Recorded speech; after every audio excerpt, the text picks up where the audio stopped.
guys, what's up? It's Sam here. Welcome back to another video. Today, we are going to be doing a Fablehaven Rise of Evning Star review. So, we're just going to go ahead and get to the chapter list.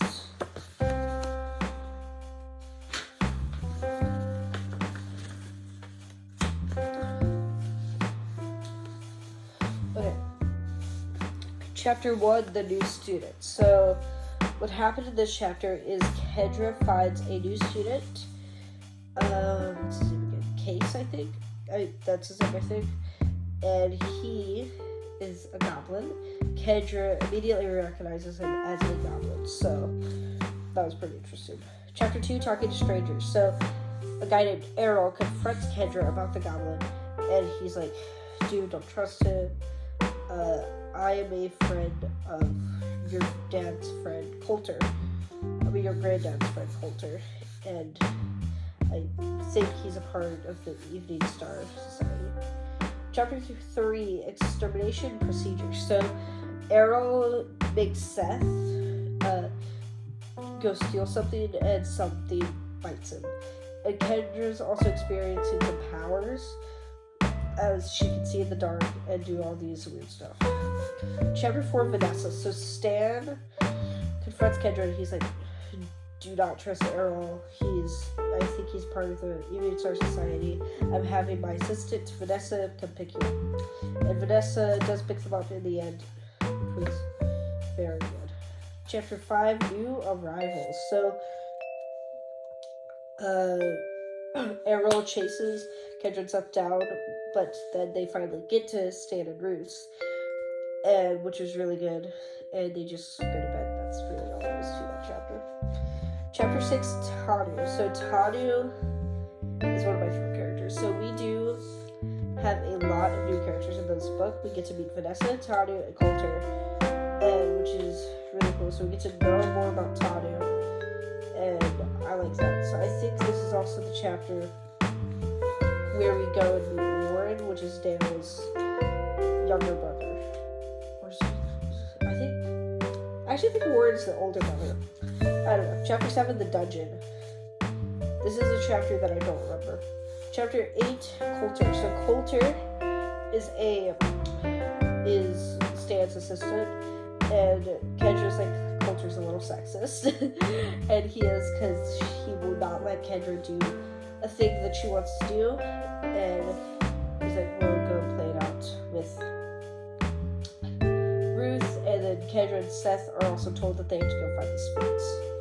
Chapter 9, The Sphinx. So the Sphinx is a kind of like a mind reader, and he tells Kendra that she is actually very kind, which is very interesting. And Seth got bit by something, and it's already healing up, so, which is good.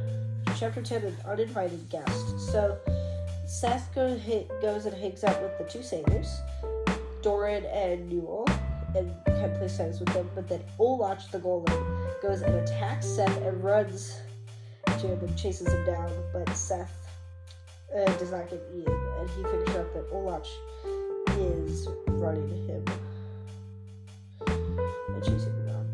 Chapter 11, Betrayal. So, they figure out that there is a traitor among them, and they don't know who it is. Stan and Ruth know that it's not Kendra and Seth, but they all know that it's either Vanessa, Dale, Tanu, or Coulter. They know that it's one of those four. They just don't know which one. Chapter 12, Peril in the Night. So Coulter wakes up Seth, and he brings Seth to some place, and Seth ends up going along, and also a golem attacks them and ends up eating Seth in the end. Chapter 13, The Thief's Death. Thief's Net. They find out that Seth had been taken from the golem, and they're all really sad about that. And yeah, that's all I remember about that chapter. Also, Stan figured out a way to capture the traitor, and he ends up finding out that traitor is Vanessa, which is a very good plot twist. Chapter 14, reunion. So Kendra runs away from everybody, and she ends up finding Seth, which is very, very good. And she and Seth bond over a lot of things. Chapter 15, satirical assistance. This is the chapter, I think this is the chapter that Mendigo comes with them and helps them. Chapter 16, Brownie Bar. So they find Doran and Newell. They get some information out of them, and Kendra and Seth continue their quest further.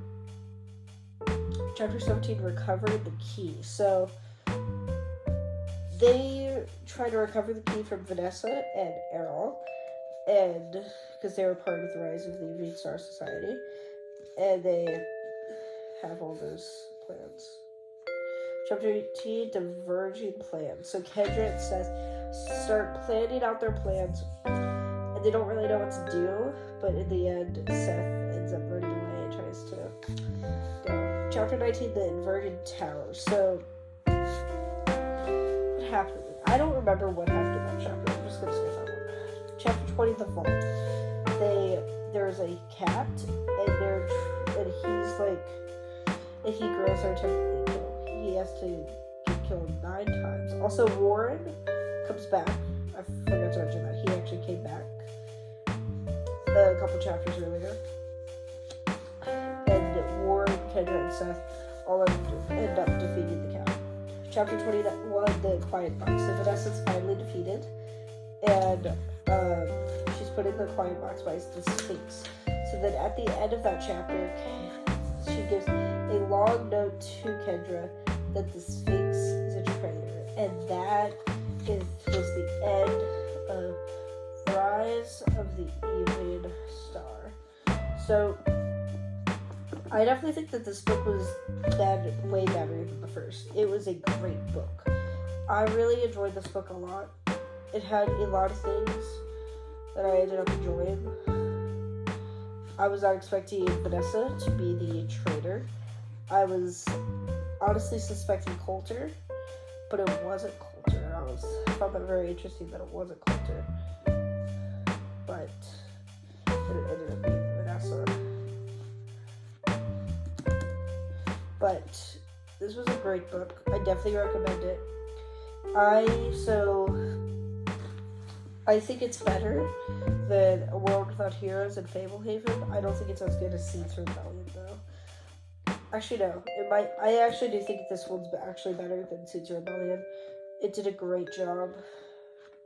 And also, I do have an announcement of a video. After I read every single Brandon Moore book about twice, I will be doing a ranking. So, I am gonna do a Grip the Shadow Plague review soon, and a Skyrim review. And also, whenever I get my Romanite book back, I'll do that as a review. And I need to finish the last 2 Fablehaven books, and do the Cage Shop War series, and finish Red Kingdoms, and also do the Dragon Watch series. And then I'll have read every single Brandon Moore book. So it's gonna take me about, I would say, at least 5 months to get through all of those books. So that's what I'm saying. So I probably have to give this book about a 9 out of 10. It did a very, very good job. I like how he kind of sets up the world more with Olach. And I really enjoy this book a lot. So, yeah, so hope you'll see me next time. And you might see me doing the Shadow Plague review. Who knows? So, anyways, that's all for today's video. I hope you liked it, and I know I had fun making this video, and goodbye, guys.